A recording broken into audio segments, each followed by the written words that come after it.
Hello friends, welcome to Tiara kitchen. Friends, आज आपण मानक संगे मु शेयर करिवि बिना प्याज रसुन रे वेज थाली। आपण मानको मोर जो गोटे रिक्वेस्ट, हाथ को आपण माने बारंबार धुंतु, प्रशासन नियम को कड़ा करी मानंतु। आउ मात्र 12-13 दिन रो कथा, तापर लॉकडाउन हटिगला परे आपण माने रिलैक्स हेबे, आउ आमे कोरोना मुक्त भी हे परिबा। आपण माने भाबुथिबे मु डेली वीडियो करछि आउ आपण मानको बोर करछि। डेली वीडियो करिबा ताको एडिटिंग करिया पोस्ट करिया एटा मो पई बहुत कष्टकर। मोर छोटो छुआटे अछि, ताकू नै मु एथि लागि करछि। मते उठे छोटो चांस मिलछि मो व्यूअर्स मानको सचेतन करिया पई। मटर सोयाबीन कोबी आलू तरकारी करिया पई हेले हमें गैस ऑन करिबा। एडी प्रेशर कुकर रखिबा। प्रेशर कुकर गरम हेबा मात्रे सितरा हमें टिके तेल दे देबा। तेल को गरम होबा पई छाड़ देबा। ये देखो सोयाबीन को आगुर गरम पानी रे भिजे की रखिथिली। ये फूल कोबी आउ आलू काटी नहीं। प्रथम आम फूल कोबी आलू पकई नबा से तेल रे। भल भाव टे भाजी नबा। ये हाई फ्लेम रे टे भाजी नबा। एबे आम सोयाबीन को चिपुड़ देछन, ताकू पकई नबा। एबे गैस फ्लेम को मीडियम कर नबा। एपरि भाव रे आम भाजी चलिबा। के समय सोयाबीन आउ आलू कोबी भाजी हेगला परे सेतरे हमें टमाटो आउ कंचा लंका पकई नबा। ताकू मध्ये टिके भाजी चलिबा। एपरि भाव रे स्वाद अनुसार लूण पकई नबा। स्वाद अनुसार लंका गुंड पकई नबा। आधा चामच हल्दी गुंड पकई नबा। धनिया गुंड आधा चामच पकई नबा। जीरा गुंड आधा चामच पकई नबा। अदा टिके छेचिक रखिथिले ताकू पकई नबा। अल्प खंड अदा नेबे, बेसी नेले गंध होबो। एहा को हमें भलो भाव रे गोळै चलिबा। एबे मटर देखंतु मु रात्रि भिजेइथिले 8 घंटा खंड मटर भिजिछि। एबे मटर पकई नबा। एहा को हम भलो भाव रे गोळै चलिबा। ए गैस रे फ्लेम को हमें लो यूज करिबा। टिके टिके कवर दे गोळै चलिबा। देखो हम टमाटर मसला टा कषि आसलानी। एपरि भाव रे 5 ରୁ 7 मिनिट कषिबे। एबे देखो मैं करी पाउडर रखिछि। बिना प्याज रसुन रो जो करी पाउडर आछी सेही पाउडर में पकोउछि। गरम मसला टिके पकोउछि।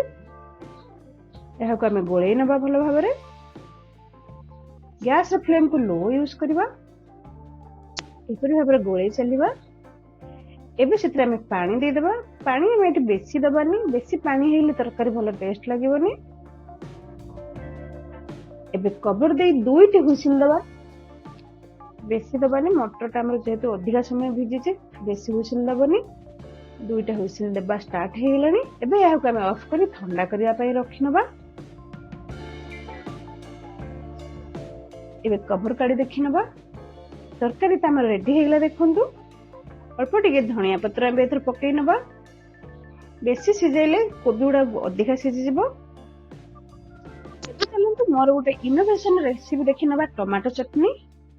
गैस ऑन करी कड़ाई रखिया। कड़ाई गरम होबा मात्रे एथर हम तेल दे दबा। तेल को एबे गरम होबा पई छाडी नबा। देखंतु तेल हमर गरम हे गेलानी। एथर लंका प्रथम गोटे पकई नबा। पंच फुटन टिके पकई नबा। कंचा लंका अल्प गोटे पकई नबा। टमाटो भूसम पत्र पकई नबा। टमाटो को मुझे छोट कर काटी नहीं। देखंतु एथरे प्रथम हमें हल्दी गुंड आधा चामच पकई नबा। लंका गुंड स्वाद अनुसार पकेबे। स्वाद अनुसार लूण पकेबा। एबे एहा को हमें गोळै नबा। भलो भाव रे गोळै चलिबा। एबे कवर दे 4 ରୁ 5 मिनिट छाडी नबा। ए गैस रे फ्लेम लो यूज करिबा। 4 ରୁ 5 मिनिट हे जेछि कवर काडी टिके गोळै नबा। एपर भाव रे टमाटर पानी पूरा मरिबा दरकार। एबे हमें अदा जो अल्प टिके छेची के पकैछन्ते, अल्प टिके अदा पकेबे, बेसी पकेबेनी। एबे एहा को हमें कवर करी आउ 4 ରୁ 5 मिनिट छाड दबा। देखो 4 ରୁ 5 मिनिट हेछि। एबे कवर काडी टिके गोळै नबा। भलो भाव रे गोळै नबा। एपर भाव देखो पानी पूरा टमाटर हमर मरि गलानी। ସେଥିରେ ଆମେ ଚିନି ପକେଇବା। ଚିନି ଆପଣଙ୍କ ସ୍ୱାଦ ଅନୁସାରେ ପକେଇବେ, କେତେ ମିଠା ଆପଣ ଖାଉଛନ୍ତି। ଏବେ ଟିକେ ଗୋଳେଇ ନବା। ଏଥିରେ ଆମେ କଭର ଦେଇ ଆଉ 3 ରୁ 4 ମିନିଟ୍ ଛାଡ଼ିଦେବା ଚିନିଟାକୁ ମିଶିବା ପାଇଁ। ଏବେ କଭର କାଢି ଆଉ ଟିକେ ଗୋଳେଇ ନବା। ଏଥିରେ ଦେଖନ୍ତୁ ପୁରୁଣା ଆଚାର ଯାହା ଥିବ ତ ଆଚାରର ମସଲା ଖାଲି ପକେଇବେ। ଯଦି ନାହିଁ ଏଟା ସ୍କିପ୍ କରିନେବେ, ବଟ୍ ଏଟା ଗୋଟେ ଇନୋଭେସନ। ଆଚାରର ମସଲା ପକେଇଲେ ୟାର ଫ୍ଲେଭରଟା ବହୁତ ବଢିଆ ଆସେ।